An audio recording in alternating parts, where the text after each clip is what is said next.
शिव द्वारा कामदेव का दहन। कथा उस समय की है जब माता सती के आत्मदाह के बाद भगवान शिव गहरे वैराग्य में चले गए थे और कठोर तपस्या में लीन थे।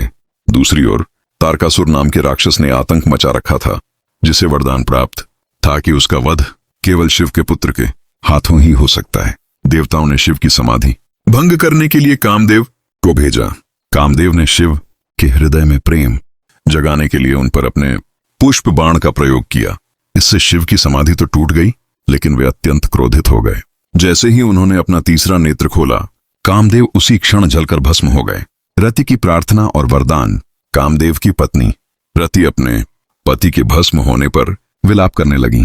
उन्होंने शिव से कामदेव को पुनर्जीवित करने की प्रार्थना की। दयावश भगवान शिव ने रति को वरदान दिया कि कामदेव जीवित तो रहेंगे, परंतु अनंग, बिना शरीर के रूप में। साथ ही उन्होंने भविष्यवाणी की कि द्वापर युग में जब भगवान विष्णु कृष्ण के रूप में अवतार लेंगे, तब कामदेव उनके पुत्र के रूप में जन्म लेंगे। कामदेव का प्रद्युम्न बनना। समय बीतने पर भगवान श्री कृष्ण और देवी रुक्मिणी के घर एक पुत्र ने जन्म लिया, जिनका नाम प्रद्युम्न रखा गया। पौराणिक मान्यताओं के अनुसार शंबरासुर का वध। प्रद्युम्न के जन्म के समय ही शंबरासुर नामक राक्षस ने उन्हें चुराकर समुद्र में फेंक दिया था, क्योंकि उसे पता था कि प्रद्युम्न उसका काल बनेगा। रति का पुनर्मिलन। प्रद्युम्न को एक मछली निगल गई, जो बाद में शंबरासुर की रसोई में पहुंची।